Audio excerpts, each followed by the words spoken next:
अस्सलामु अलैकुम वरहमतुल्लाहि वबरकातुहू। नाज़रीन मोहतरम, आज की इस वीडियो में हम आपके लिए लेकर आए हैं करबला का सफ़र पार्ट 1, जिसमें इमाम हुसैन अलैहिस्सलाम की किस तरह से मदीने शरीफ से करबला रवानगी हुई और आखिर इमाम हुसैन अलैहिस्सलाम करबला क्यों गए मदीने को छोड़कर।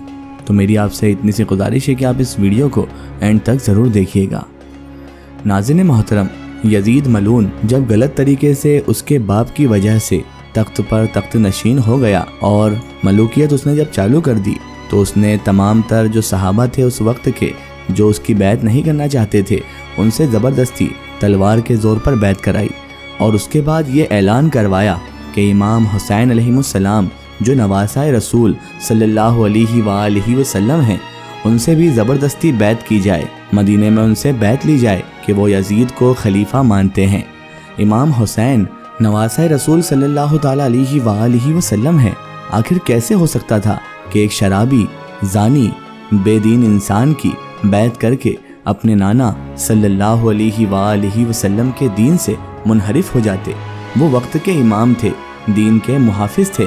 उन्होंने ये ऐलान किया कि ए यजीद, अगर तू मेरे नाना की शरीयत का मुनकिर है, मेरे नाना सल्लल्लाहु ताला अलैहि वसल्लम के दीन पर अमल नहीं करता, तो कैसे हो सकता है कि मैं तेरी बैत करूं।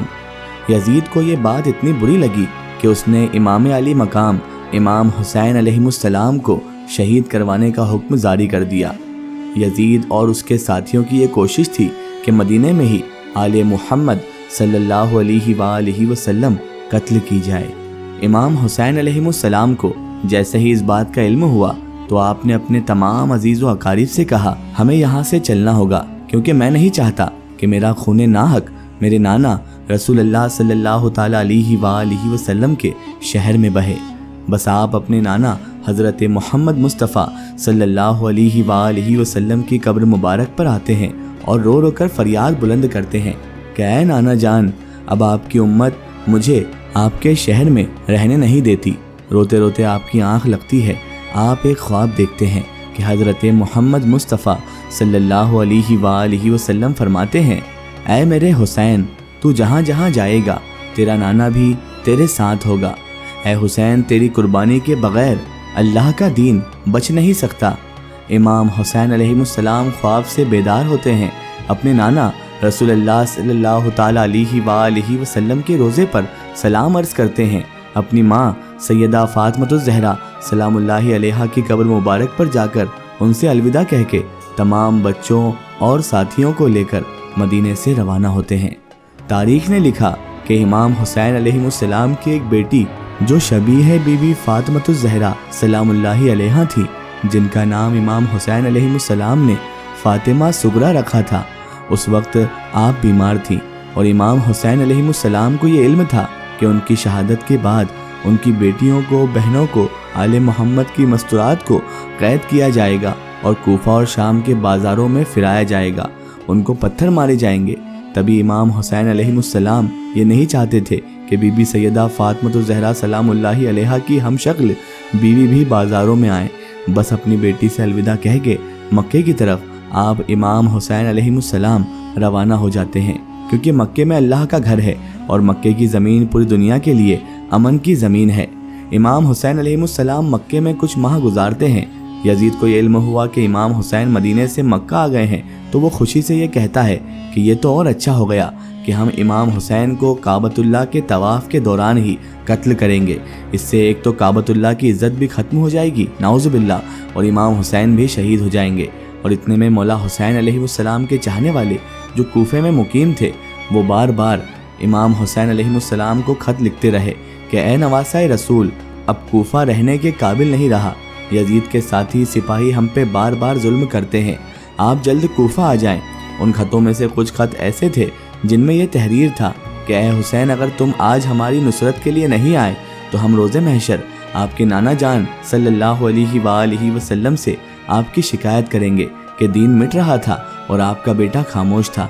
बस इमाम हुसैन अलैहिस्सलाम ने अपने सफ़ीर हज़रत मुस्लिम बिन अकील को कूफे की तरफ रवाना किया और ये फरमाया कि ए मुस्लिम, जाओ कूफे वालों के हालात मालूम करो और उसके बाद मुझे ख़त लिखना, फिर हम भी जल्द ही वहीं आ जाएंगे। مسلم بن عقیل کوفے پہنچتے ہیں اور دیکھتے ہیں کہ ہزاروں کی تعداد میں مولا حسین کے چاہنے والے امام حسین کے منتظر ہیں۔ آپ نے جب لوگوں کی محبت دیکھی تو ایک خط امام حسین علیہ السلام کی طرف مکے روانہ کر دیا، اور اس خط میں یہ تحریر تھا کہ اے نواسۂ رسول، جلد آپ کوفے آ جائیں تاکہ یہ سارے لوگ جو یزید کے ظلم کی وجہ سے پریشان ہیں آپ کی بیعت کر سکیں۔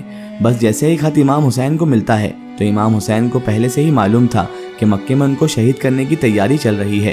امام حسین نے یہ چاہا کہ ان کے خون سے اللہ کی زمین رنگین نہ ہو، اور وہ جو ماننے والے بار بار امام حسین سے مدد طلب کر رہے ہیں ان کی بھی حاجات پوری ہو جائے۔ تو آپ اپنے بچوں کو، اپنی بہنوں کو، اپنے ساتھیوں کو لے کے مکے سے ہجرت کر کے کوفہ کی طرف روانہ ہو جاتے ہیں، اور وہاں اس بات کا علم جب یزید کو ہوتا ہے کہ کوفے والوں نے مسلم بن عقیل کی بیعت کر لی ہے، تو یزید ملعون نے بے دین، بے رحم اور محمد و آل محمد سے نفرت کرنے والے عبید اللہ ابن زیاد کو کوفے کا گورنر بنا دیا تاکہ وہ آل محمد کے چاہنے والوں پر ظلم کر سکے، مسلم کی بیعت توڑ سکے۔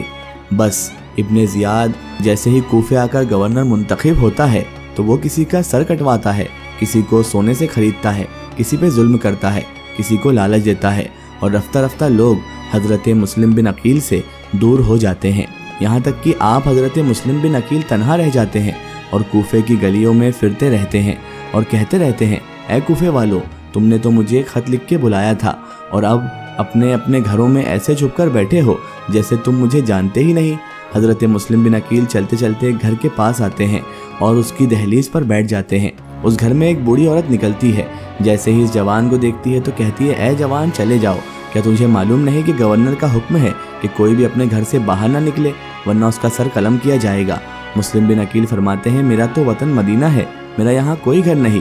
وہ پوچھتی ہے، تم کون ہو؟ حضرت مسلم فرماتے ہیں، میں امام حسین کا سفیر مسلم بن عقیل ہوں۔ وہ بوڑھی عورت فوراً ان کو اپنے گھر میں لے آتی ہے، کھانا کھلاتی ہے، پانی پلاتی ہے اور کہتی ہے کہ اے جوان، آج کی رات یہاں گزار لو، کل صبح کو کہیں دور چلے جانا۔ اس بات کا علم اس بوڑھی عورت کے بیٹے کو ہوتا ہے۔